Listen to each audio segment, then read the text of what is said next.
How can you not believe? I am reading the Quran, this book, for 1400 years.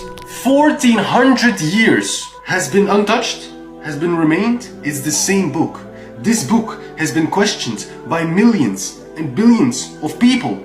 It is unbelievable. So many people have questioned the book, have looked at the book, have studied the book, have broken it down, read it cover to cover, memorized it cover to cover. Millions and millions and millions of people. Not one contradiction.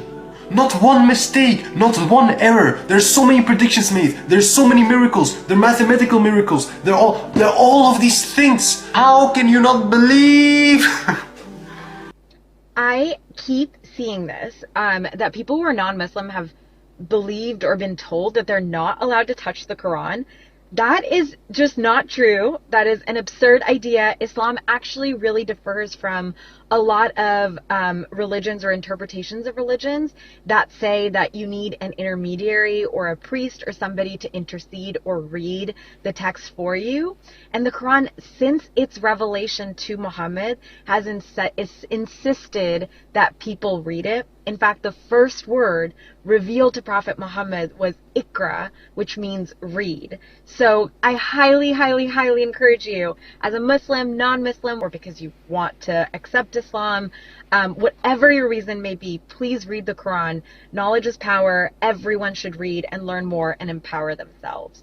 When I told everybody Jesus was a Muslim, it was 100% a trap to see if people really know what they're talking about. And this goes to show that the people attacking Islam know nothing about it. So let me explain for all you Christian pages who are trying to debunk me.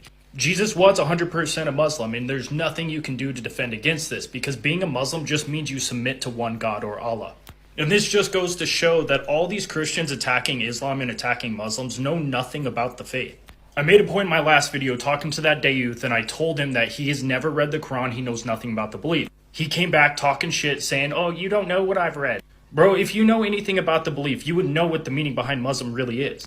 And Islam is the only religion that I've studied that gets better the more I learn.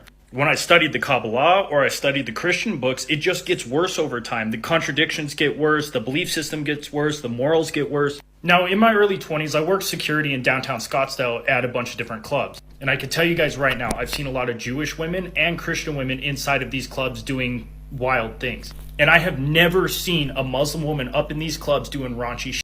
Allah tells us in Surah Yasin, وَكُلٌّ فِي فَلَكٍ يَسْبَحُونَ. And every one of them, meaning those celestial objects, the sun, the moon, the earth, and the rest of the objects in the solar system and in the universe, is in its own orbit swimming.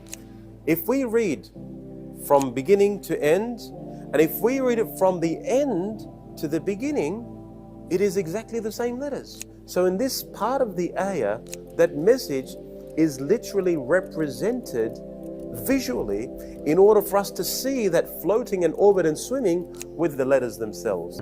Okay, here's a part 2, but this time I want to talk about things that absolutely blow my mind away. I'm in the liberal sciences, but biology has always been my first love, and the biological miracles in the Quran and predictions are insane when you consider that the Quran was revealed 1400 years ago and has not been edited in any way whatsoever since then. And if you want to fact check that, there are